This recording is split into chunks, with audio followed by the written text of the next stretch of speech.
Good afternoon, dear students. Today we are going to study with thin layer chromatography. Okay, thin layer chromatography normally is done on a small glass or a plastic plate. The plate is coated with a thin layer of solid. The most commonly used solids are silica or alumina gel.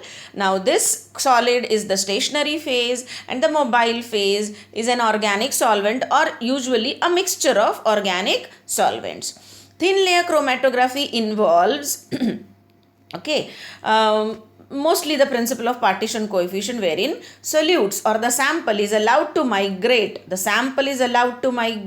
on a thin layer of finely divided substance spread on flat glass plate. Okay, a finely divided substance is spread on a thin flat surface of a glass plate.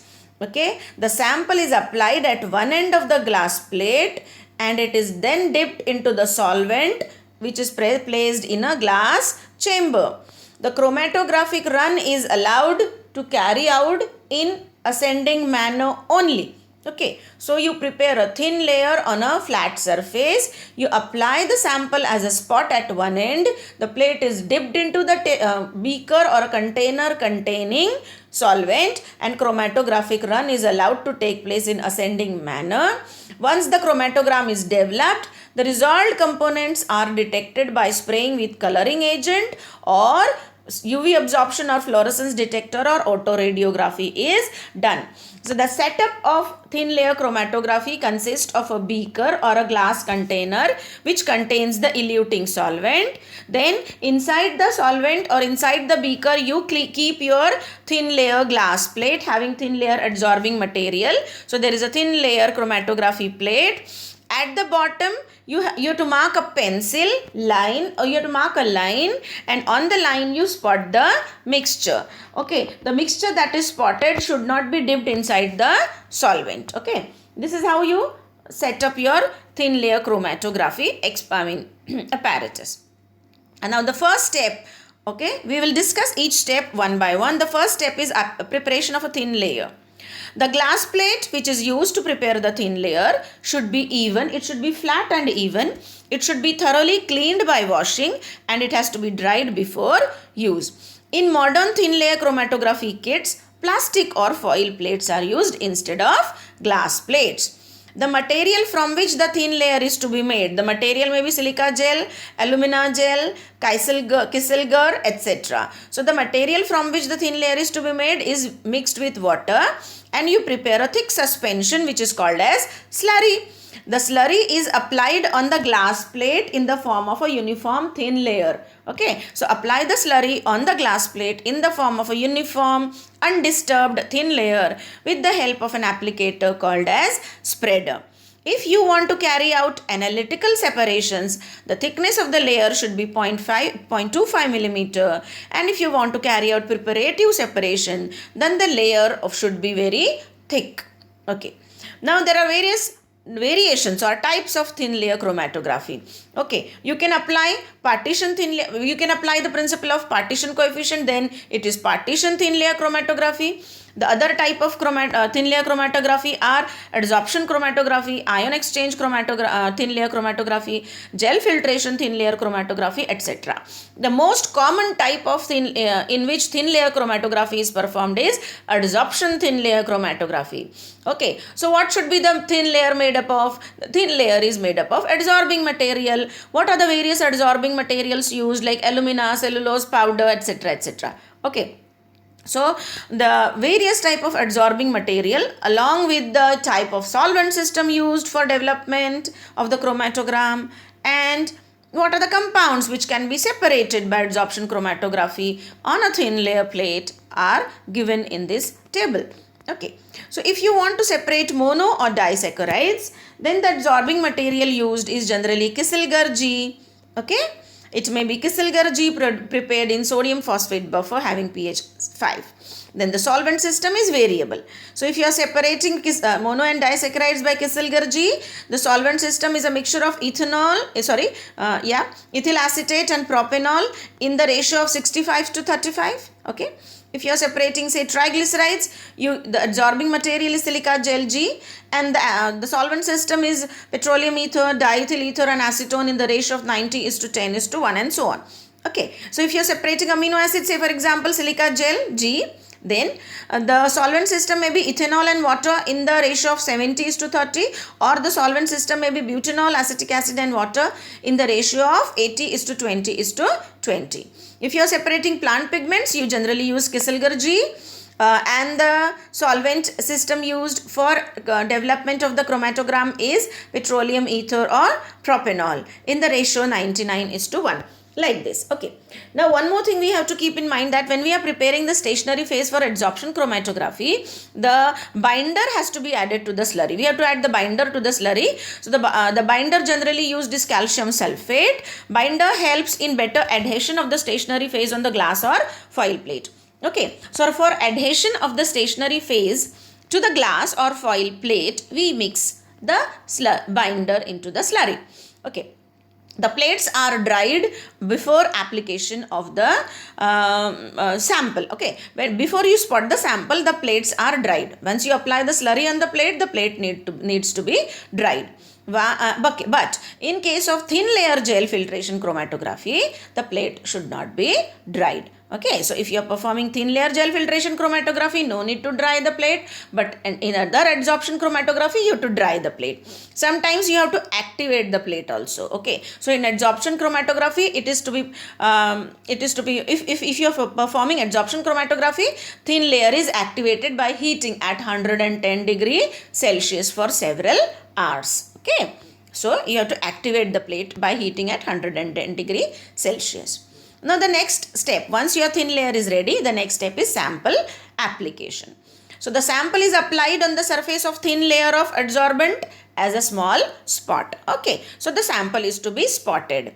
How will you spot the sample? Any device which can transfer small volume of sample is to be used. Like you can use a platinum loop or a capillary tube or a micropipette to spot the sample. Okay, but the spot should be very small, right?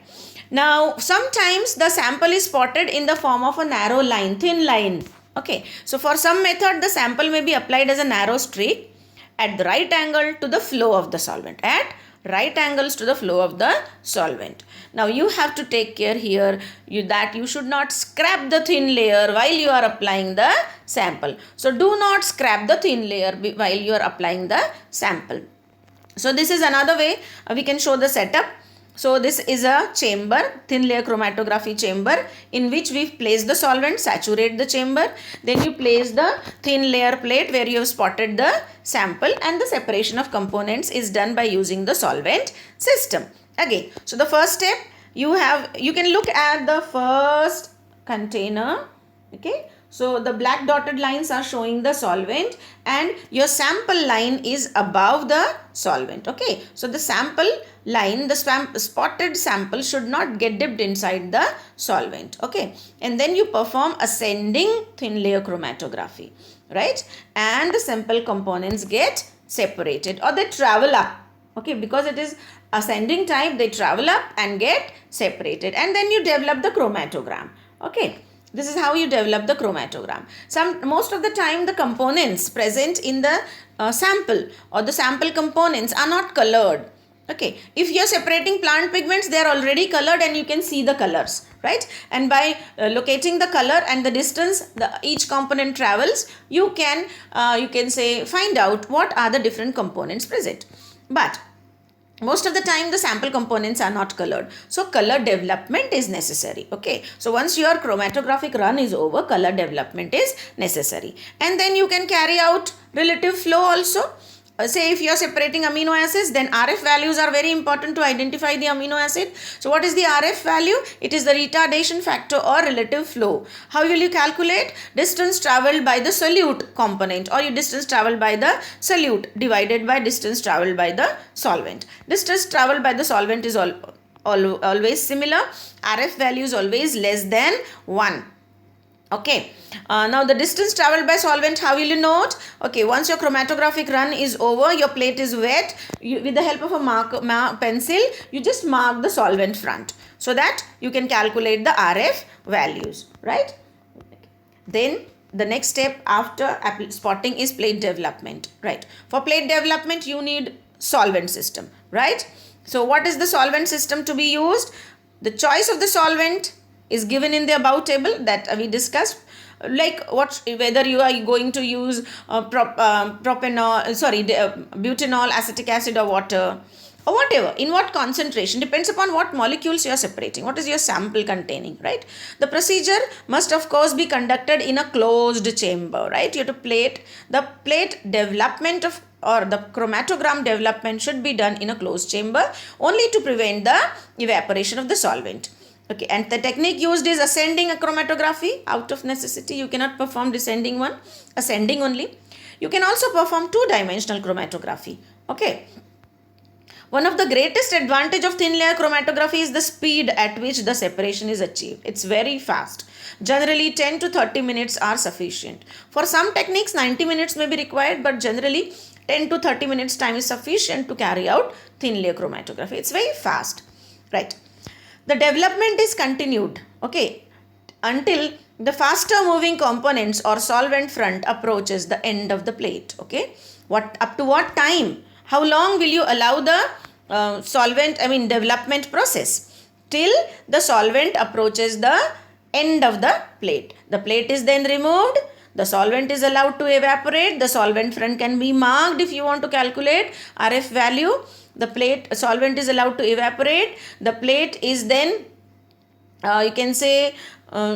turned by 90 degree if you want to carry out two-dimensional chromatography. Okay, so plate is turned by 90 degree and again developed, okay, a second time with another solvent having totally different eluting properties.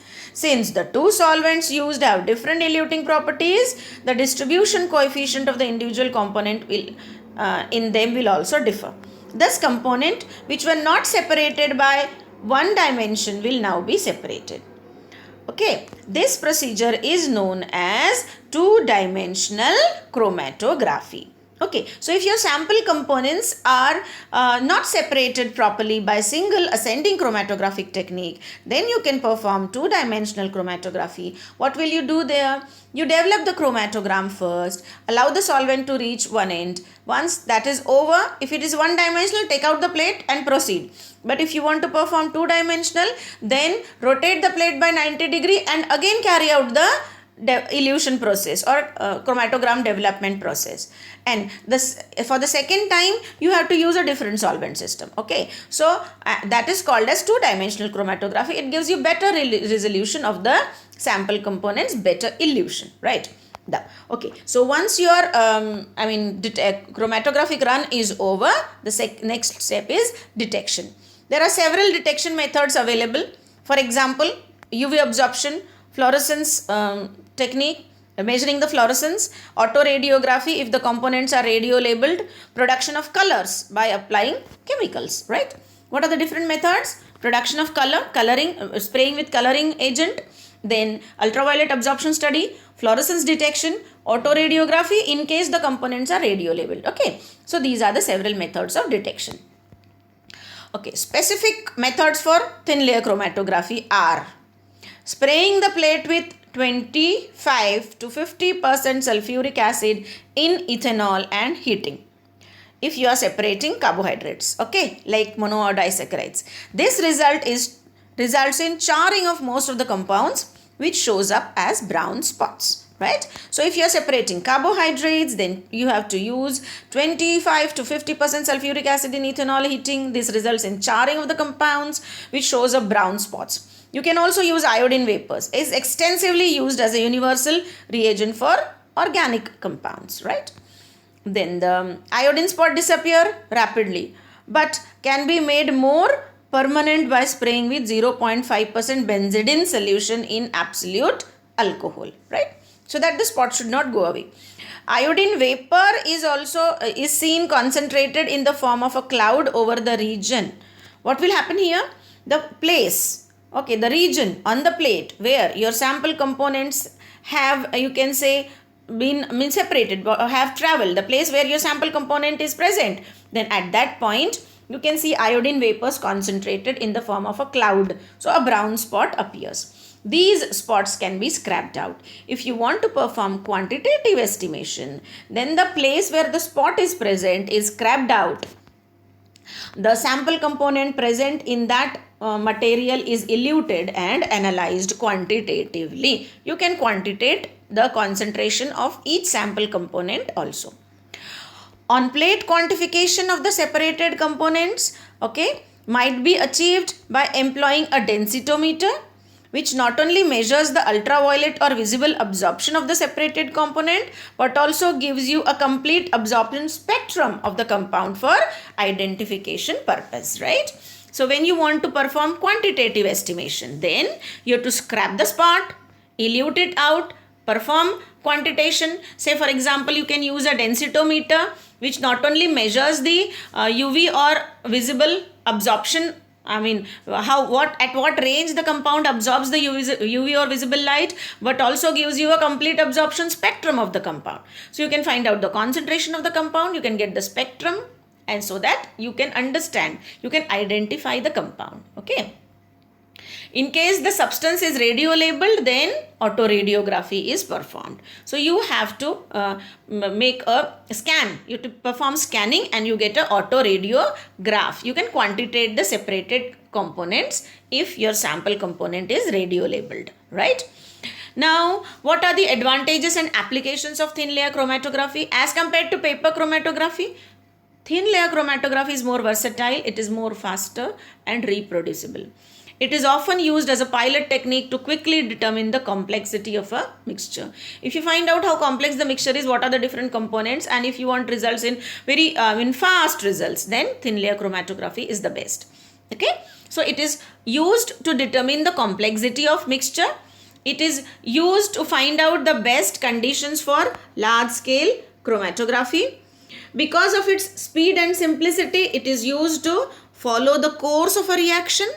It is used to identify drugs, contaminants and adulteration. Okay, so purity of drugs, whether contamination or adulteration is present in the drug or not, can be done by thin layer chromatography. It is used to resolve plant pigment, to separate plant pigments, and for other biochemical preparations also. You can separate amino acids, you can separate plant pigments, you can separate various biochemical mixtures, right?